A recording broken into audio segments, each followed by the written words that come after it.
Alright, we are back. Let's go ahead and knock out this battle.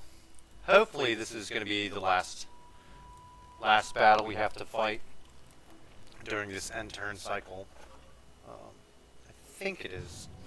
If not, it's close to the end. I just couldn't keep going in that other video. I was getting tired, and when you get tired, you make mistakes, and mistakes are things that we do not want to make. So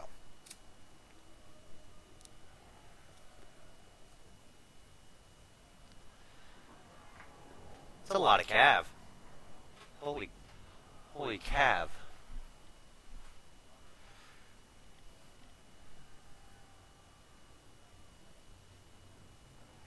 That's all right. That is all right. This should be actually a very easy battle. Generally speaking, unless they're missile cav, specifically archers, just because they have an insane amount of ammunition, I'm not too worried about cav in these garrison battles. For the most part. There are certain situations where the enemy having a lot of cav is actually terrifying. Because like I said, all of our killing power, or the majority of our killing power, is our scout equites. And if they have a lot of cav, sometimes they won't commit them. They'll hold some back. And if they do that, then we can't get rear charges off because our cav's not going to be able to stand up to them in a one-on-one fight. And even if they could, it wouldn't be a one-on-one fight. It'd be like two of theirs against one of ours.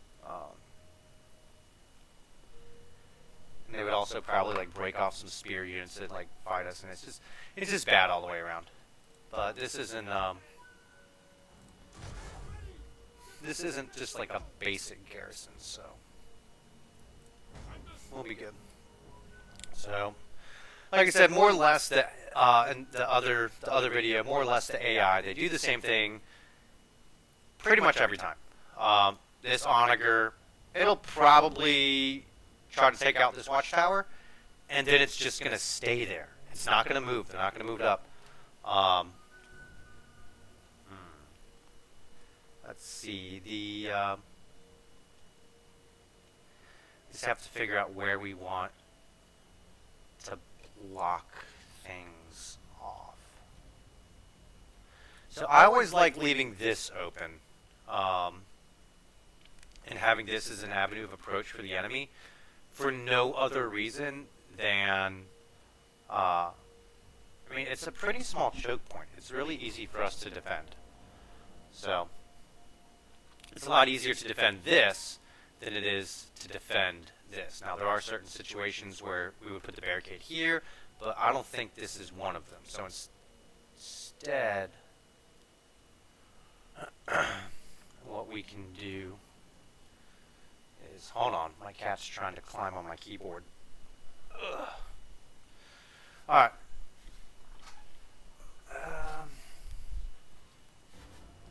We might even be able to leave all of this open and just put it here. Generally, I like doing that. And here's why. We can put our, our archers here. I don't know, are they in range of the onager?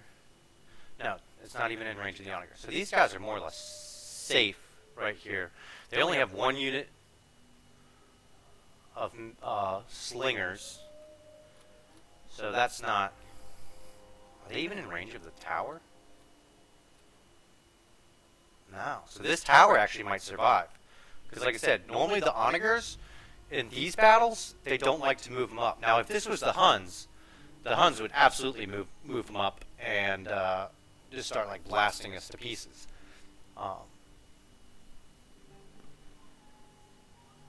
But this tower might actually survive. So if we do this, 9 times out of 10, what's going to happen is they're just going to come around this way. And what we can do is we can use our Legio, like I said, put them right here, let them use up their javelins as they come around. Because whatever infantry attacks this barricade, as we've gone over, is going to get decimated by these archers. And we even have some extra units. So we're putting them right here. Like I said, we'll leave this open.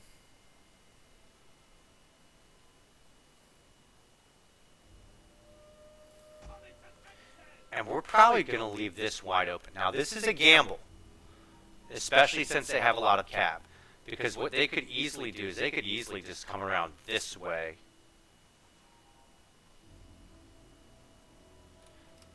You know what? Yeah. Now that I think about it, I mean, what we were going to do could work. There's probably, a 60% chance that it would work. But on that 40% chance that they do try to send their cav over this way, I don't like that. So we'll just restrict them to attacking here and attacking here. It's not.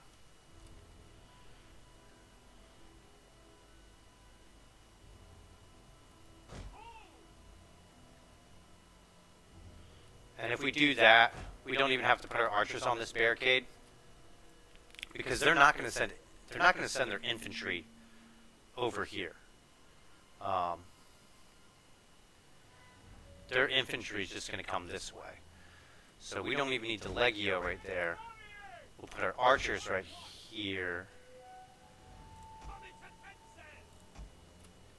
These guys. I'll just put right here. We'll block this off.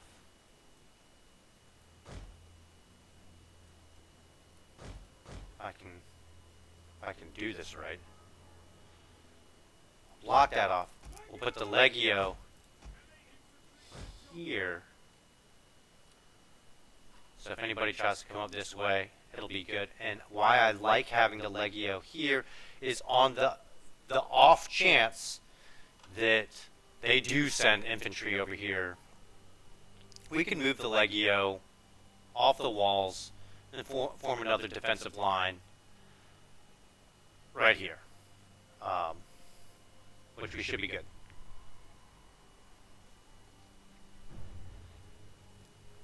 And the only thing that we would have to worry about, which I'm not really for this battle, but it's just something that you should keep in mind if you use, this setup, this tactic, strategy, what have you, is their infantry can move around back here to attack these guys in the back.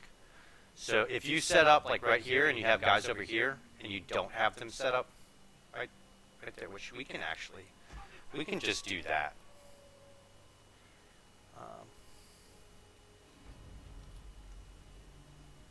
No sense in even giving them that opportunity. We'll just do that, and then that solves that problem. The only bad thing about doing it like this way, and having the barricade over here, because what I normally like to do is I like to have the barricade right there, and then we can put these guys like right here. So whoever comes up to attack, like they're going to come in, these archers are just shooting them in the sides the entire time.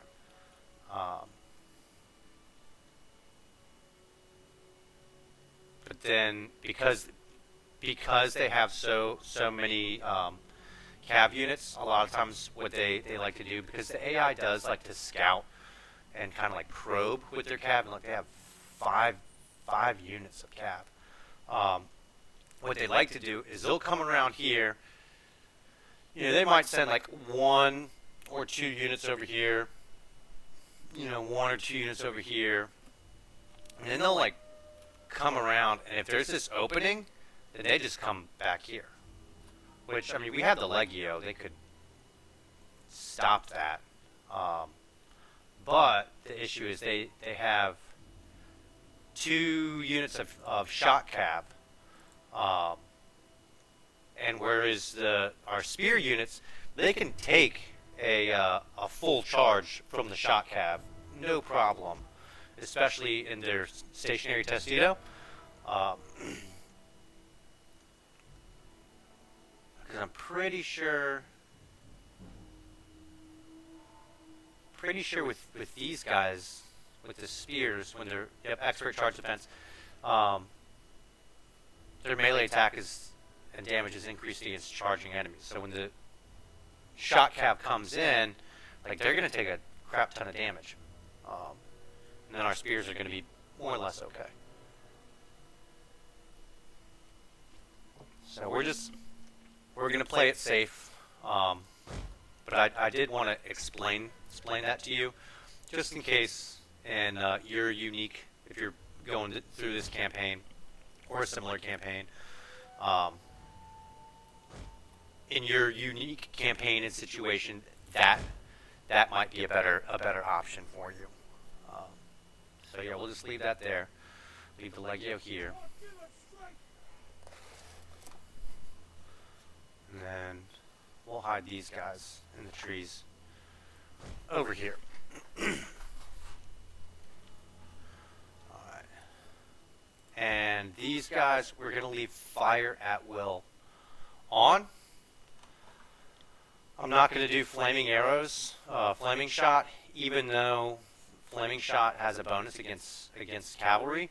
And the reason that I don't like doing flaming shot in these defensive settlement battles is because if these guys, the cav comes through here and these guys start shooting flaming shots, some of them are going to hit over here and they're going to start burning down our settlement.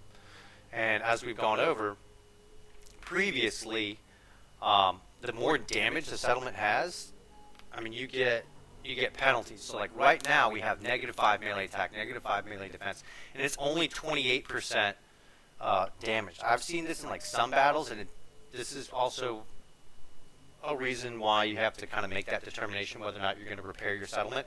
If you think you're going to get attacked, absolutely repair your settlement, because I've seen this where like it pretty much reduces your unit's melee attack to like 0.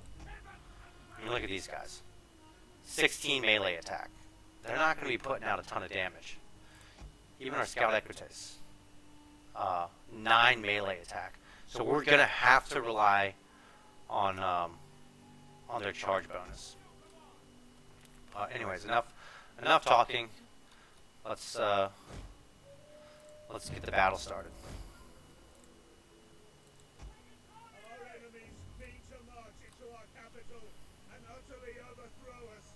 Alright, so they are moving their onager.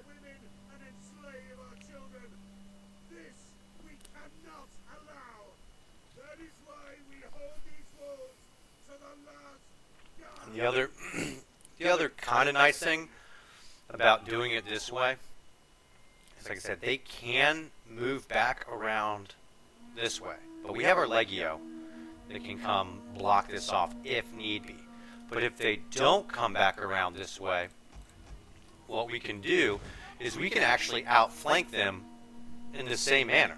Just take our Legio, kind of move them around the walls, and you do have to do a little bit of micromanaging, because if they're like on the wall here and then you just click over here, a lot of times they're not going to walk like straight across the wall. Instead, they're going to come back around this way,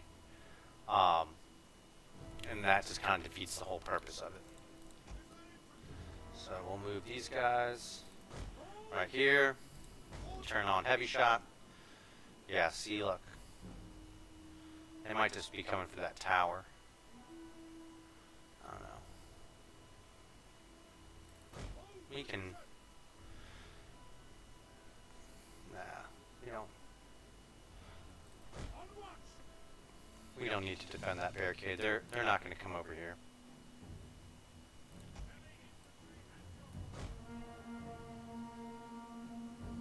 At least they shouldn't. And even if they do start coming over here, that gives us enough time to move this unit of Legio over here, get on the barricade, fire off their javelins.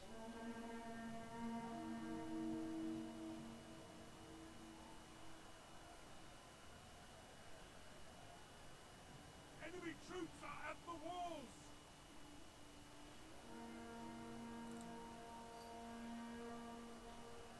don't know if you guys noticed this earlier. When these guys charged, it pushed them back. If we had units like stacked on top of each other, that wouldn't happen. I'm going to move these guys in.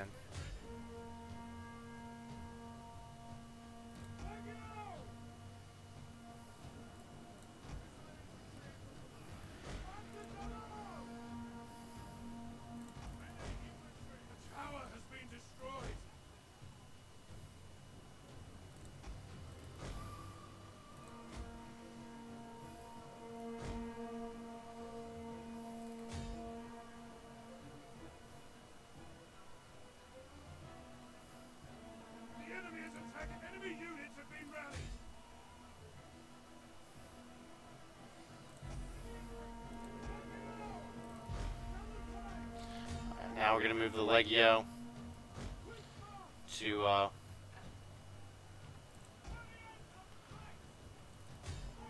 come support our guys here.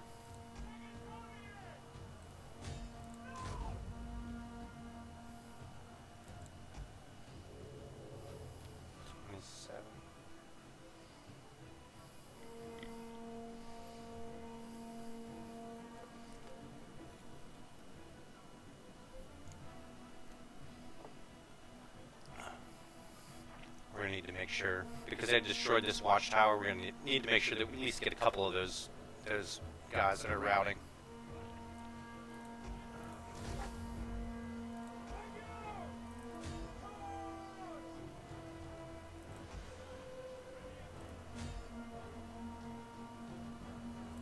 Dang, they're going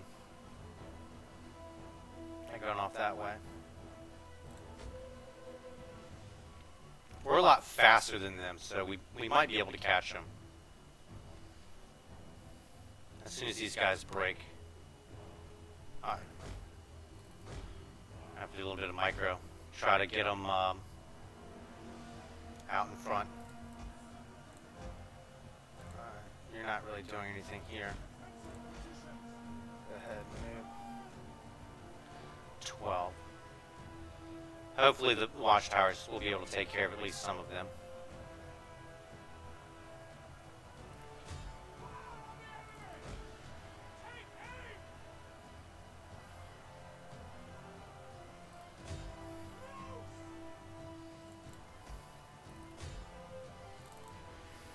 Are they going to be able to catch them? Speed 90. Our speed's 9.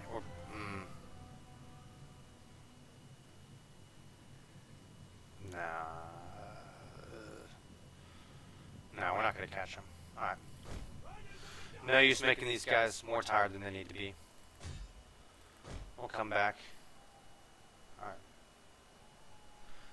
They got to 10. Alright, so now what we're going to do with these guys, we're going to go ahead and move them around. These archers. Wow, these guys are not really doing anything.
Get their charge bonus.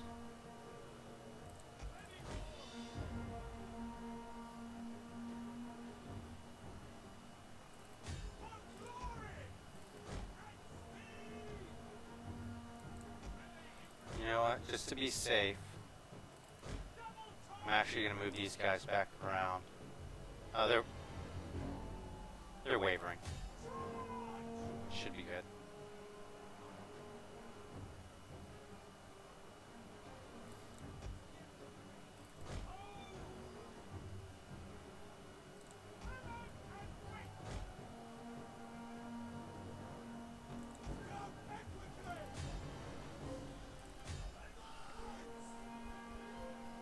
Oh, now they're winning current combat. Alright, so we're going to pull these guys back. Oh, alright. Never mind. Go back to attacking them in the rear.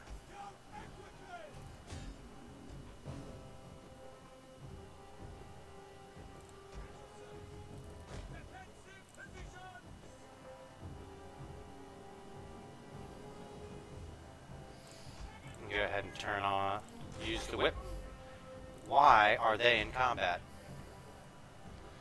That is not what they're supposed to be doing.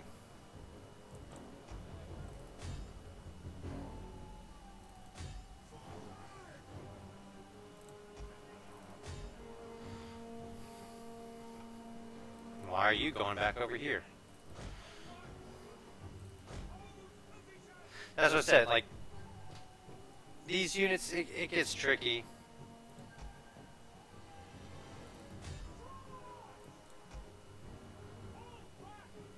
Alright, they're at 7.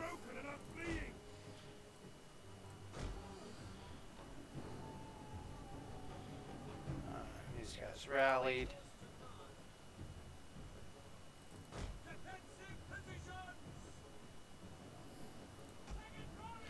I'm just gonna go ahead and turn off fire at will. They're probably just gonna end up like shooting our own guys.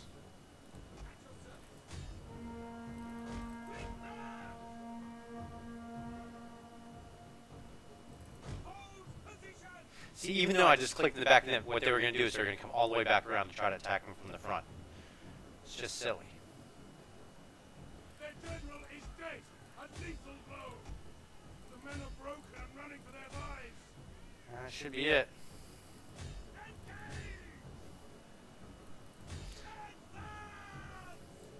The day is yours. Now we just need to mop them up. So I'm actually going to go ahead and disengage the Scout Equites. I'm going to go ahead and move them like over here, because they're not going to follow them back here. We'll do this. We'll try to assign everybody. We'll go ahead and move everybody over here, because everybody's not going to be able to follow these guys back this way.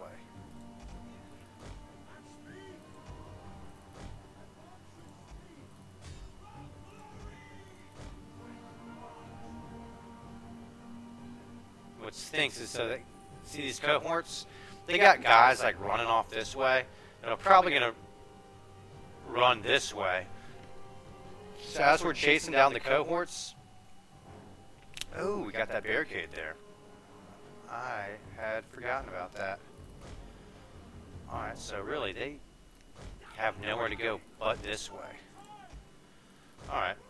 Yeah, I don't know why. I completely forgot that we had that barricade there.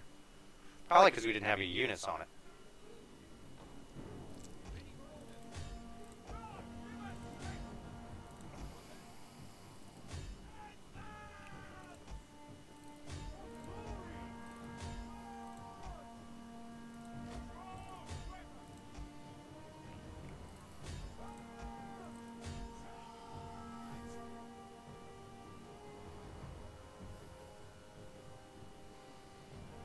So I think they probably have one unit that survived, and it's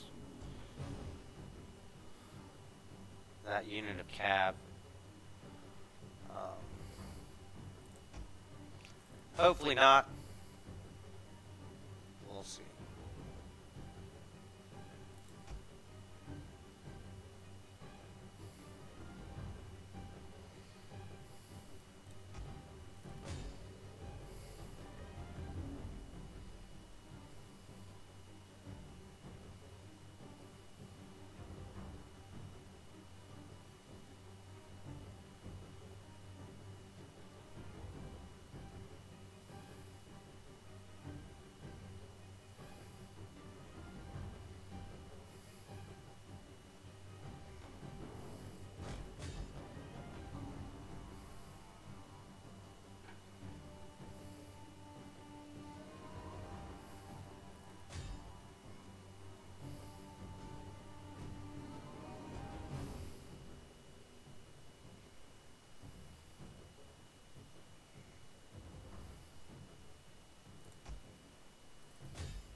everybody's below 10.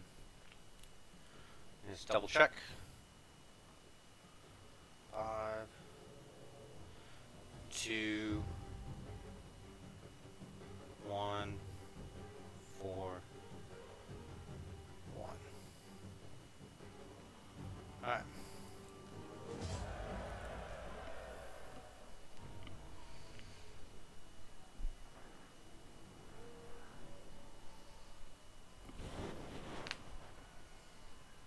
And it's I like that you can see the number of kills here, because you can see, like, as far as the enemy units are concerned, which ones are the biggest threat to you guys in as you're playing out these battles. So the next time you face that unit, you know which units to prioritize.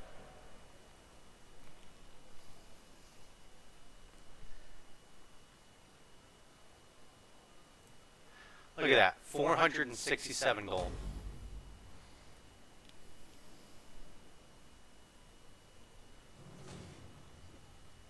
Another one. Alright.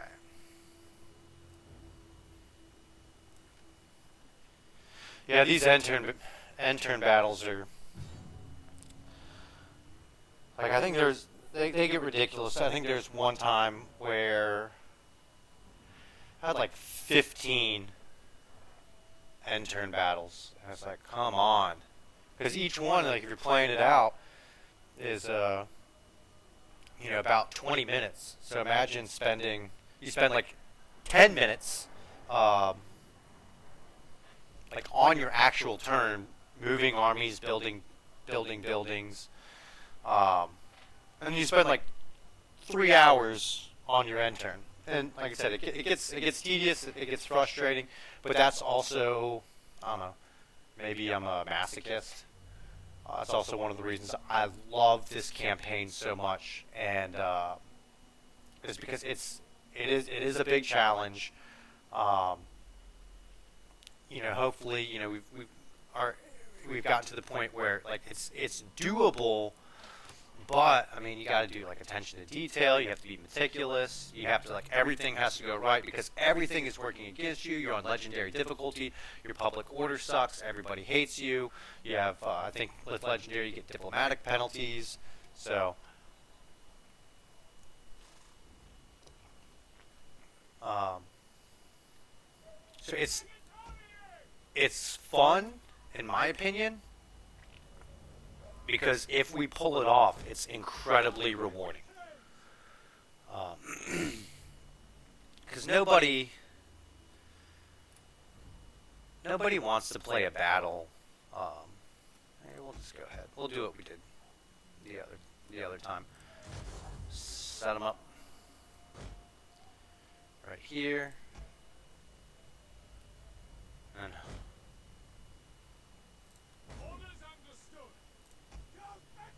cab over here, and then hopefully they just come this way and not that way. But at least I don't like playing campaigns where you just steamroll the enemy. Mostly. I mean, there's some campaigns where I'm just like, you know what, I'm just gonna put this on, like, normal difficulty, and I'm just gonna wreck everybody. Like, especially, I did that a while ago playing as the dwarves on Warhammer 2, using Grombrindal as my legendary lord, and using the SFO mod, which legendary lords are considerably more powerful in SFO than they are in the base game. So, and Grombrindal's already just an insanely powerful, lord. But then especially, you start getting some of the perks, like you kill Isabella von Karstein, and that gives that lord regen. And then with the dwarves, you can, also do some things in, like, the Dwarven Workshop or whatever it's called, that will give your characters regen as well. So, like, next thing you know, like, you have Grombrindal, who's this, like, absolute beast who gives insane buffs to his army. Let's go ahead and attack them. Who's pretty much, like, invincible at that point. Because he has so much regen, he has so much melee attack, melee defense. But that's, I guess, neither here nor there. I'm just kind of rambling. I'm probably going to do that a lot during these battles because, especially we get like a couple turns into it, and if you've been watching from the beginning, all of you are going to know how to fight all of these battles in your sleep. So I don't want to sit here and just like explain the same thing over and over and over and over again. It's like, oh, we're going to put our spears here, and we're going to put our archers on the barricade because that's, you know, that's what you do. So I'll probably just end up just, I guess, not necessarily chatting with you guys, but I guess chatting to you guys just to pass the time, so we're not just sitting here in silence as we crush these rebellions. Praise the gods! Your victory is moments away! Which, I mean, I've thought about streaming parts of this campaign, but with my schedule, streaming really isn't, it's not very easy to do.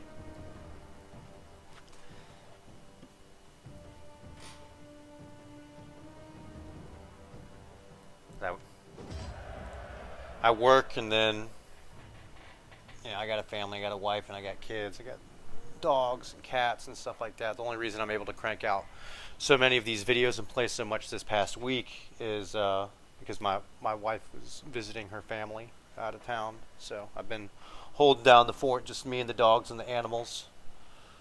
So that's my time to play Total War.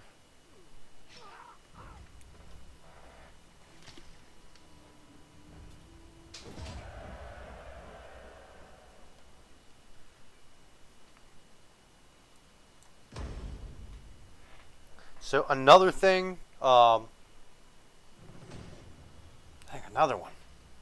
So another thing to keep in mind, with these battles, if a rebellion army attacks you, and then you defeat them, they retreat, and then they come back a turn or two later and attack you. After you defeat them that second time, it wipes them out. At least in my experience, that's what happens. So it's still a good idea to try to kill as many of them as you can, but I'm pretty sure it just wipes them out. And at that point, you're just killing them just to get more kills for your units, so that they gain experience, so they're better at killing the next rebellion army that comes around.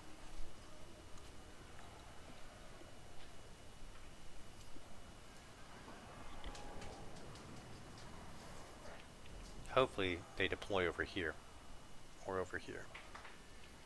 Makes things a lot easier for us. I mean, we can still beat them if they deploy over here, but it's easier if they deploy over here.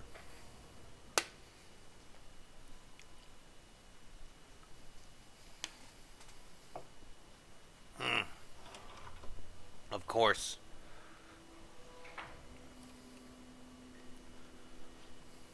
They're not going to make it easy for us. And the reason I said it's easier if they deploy over here, because now they're attacking this direction. They have to take this watchtower. They're going to take casualties. We would have the barricade here, our archers.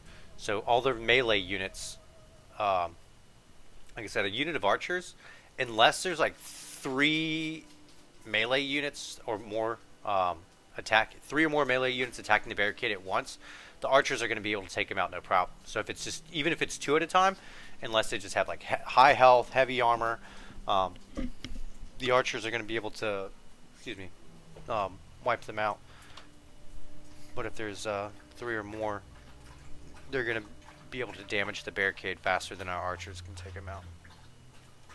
So we are still going to put the barricade here just to kind of protect our our rear. Um,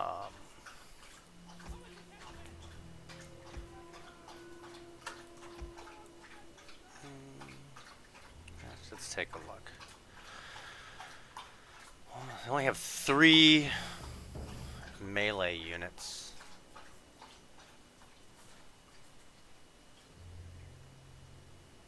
How do we want to do this? I mean, we could pretty much wing this battle and still win, but the whole idea is we don't want to waste our guys. I mean, Rome spent a lot of time and money training these dudes up. We don't want to just kill off her sons. And these are people with, they might have wives, they might have kids.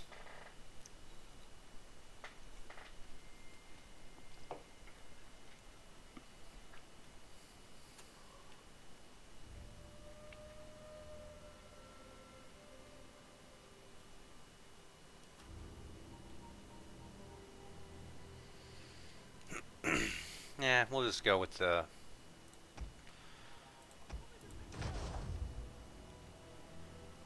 our usual setup. It works. I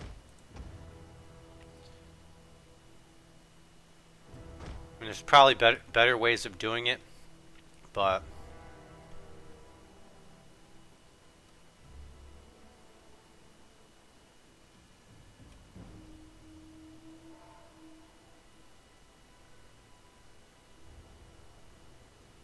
like we could put the barricade here and like set them up here. We're not gonna do that. We're just gonna keep it simple. And we're actually just gonna stack everybody up.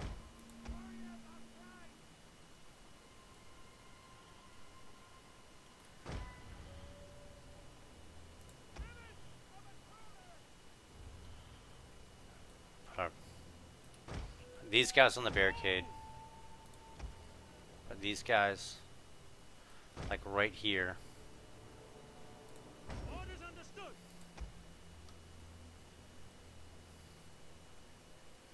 Our general right here. Attacking Testudo.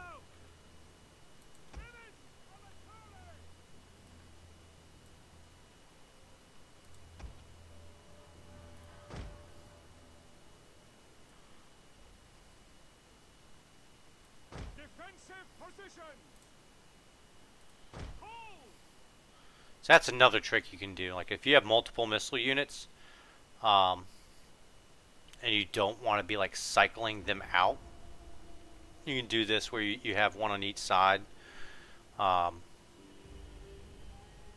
so the amount of fire coming out at any given time is still the same, but then you don't waste any time cycling the units or pulling like one unit back off the barricade and trying to get another one up there, because they're both there and they're just going to go through their ammunition and nobody has to move.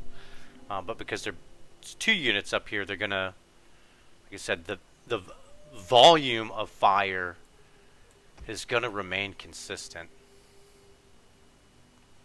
And these guys will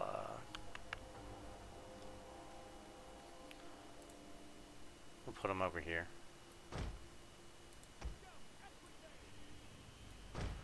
I don't think their cab's going to come out this far. They might come here, but we're going to push these guys up a little bit. And I don't think they're going to see them.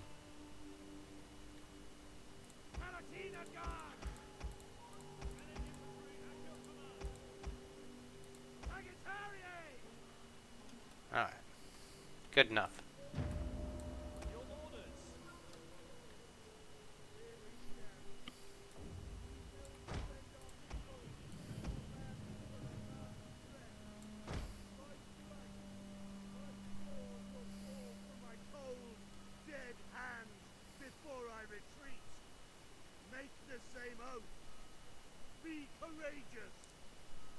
Little pep talk for our guys. You know, he's saying he's not going to retreat. Be courageous. That's kind of one of the other reasons why I like I like doing the campaign like how I do, where I don't abandon any territory, because I don't know. I don't like it. It's like I already have it. Like why do I want to get rid of it and then have to come back again and retake it?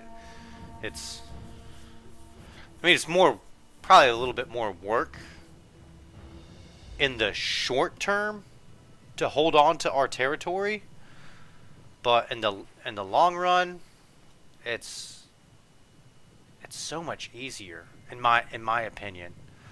Uh, because now we don't have to go back, we don't have to resettle those areas. And if I'm not mistaken, when you Our raise, general is being attacked. Keep him alive. um, I don't know if it's the same when you abandon a settlement, but I know that when you raise a settlement, I'm turning your fire wheel off. When you raise a settlement, I know the fertility level drops. Or at least I'm like 90% sure the fertility level drops. Um, I don't know if it's the same when you abandon a territory, but when you abandon a territory, you have to go back, you have to resettle it, and everyone says, "Oh, well, let the AI do it." It's like, all right, well, then you have to Enemy units have rallied. fight Return to the for battle. what you already had, and it just doesn't seem very efficient to me. I mean, it's definitely it can be easier, like if you're trying to consolidate your position. Um, Maybe you're a newer player, um, or maybe you just don't want to have the hassle of trying to hold on to your territory. So I mean, I get why people do it. Um, I just think that in the long term, it's it's easier and it's better to just hold on to it. Hold on to it, upgrade it as you go along. Because in around like turn 30, like we're pretty much going to be set. Um,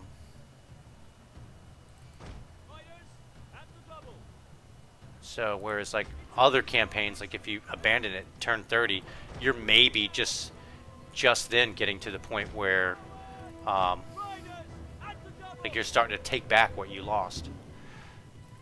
Quickly now. Riders, advance. Glory. The tower has been destroyed. General. Move, you dogs. And this is what I was saying. Like we don't want to kill him off too fast. I hate that this guy's getting away. Because I don't think we're going to be able to catch him. I mean, we might. We'll see. We have 2 units of calves, so I'm fine letting him try to chase him down. We'll see what happens.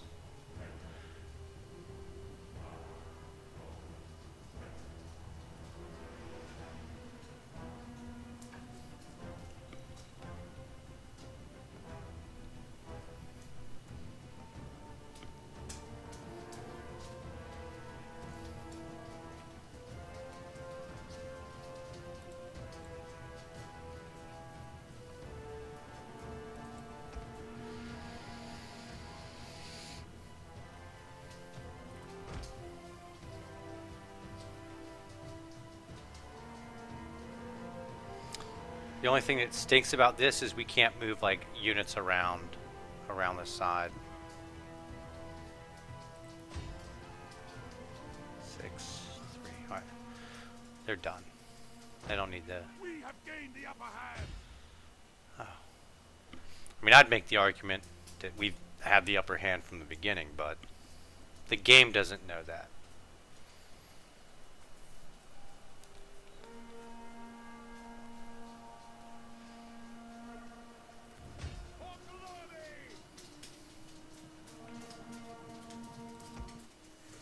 Oh, yes! Look at that. We got him. Good stuff.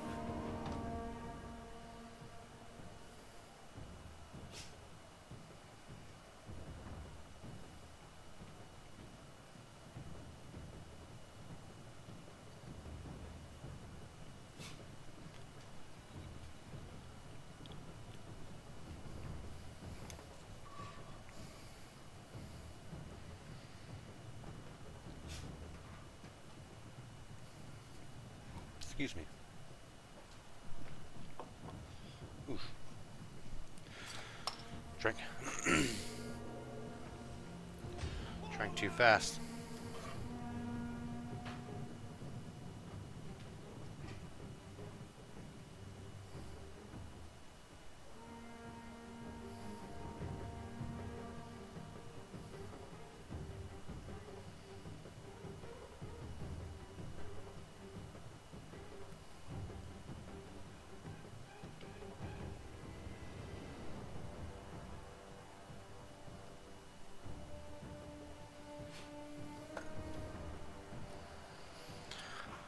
Alright, so now what we can do...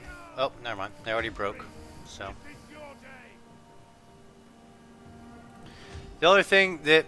why I wish they would have attacked this way is because this watchtower is just shooting over here. So it's... I mean, it's hitting our guys in the back. So a lot of these guys were probably killed by this watchtower.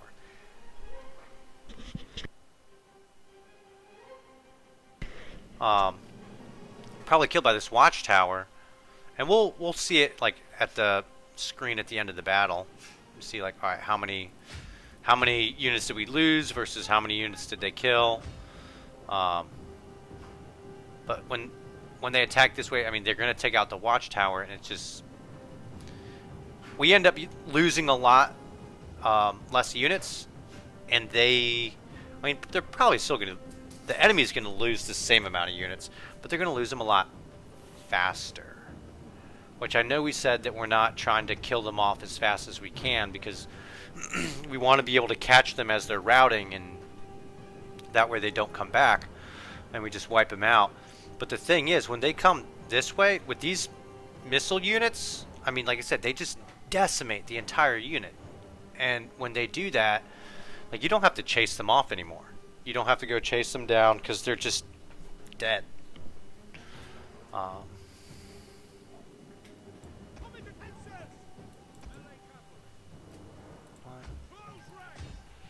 Dang, these guys have been in loose formation the entire time.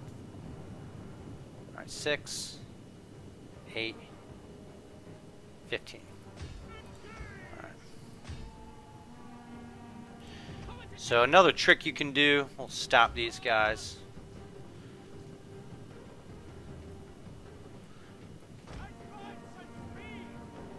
We'll point them this way. Like this. And they'll throw their javelins at these guys. Like if they still have javelins and like their enemy is still running from you, watch.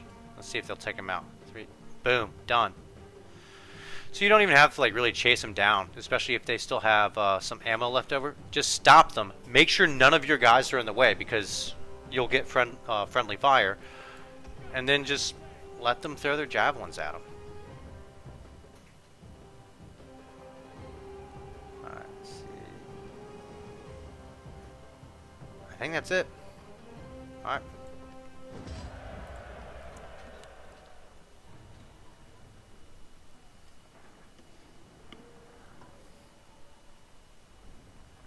So, we lost 217.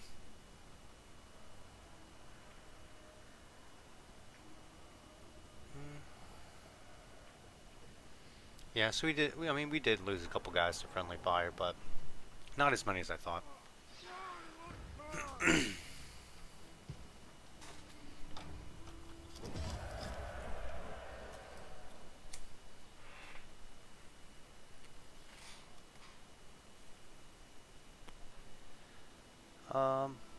And so because we actually have a general, we're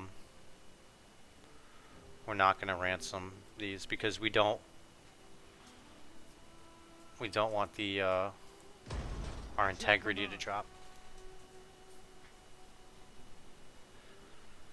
Is that it? Is that the last one? Alright, that's the last one. Alright, I'm going to go ahead and end this video.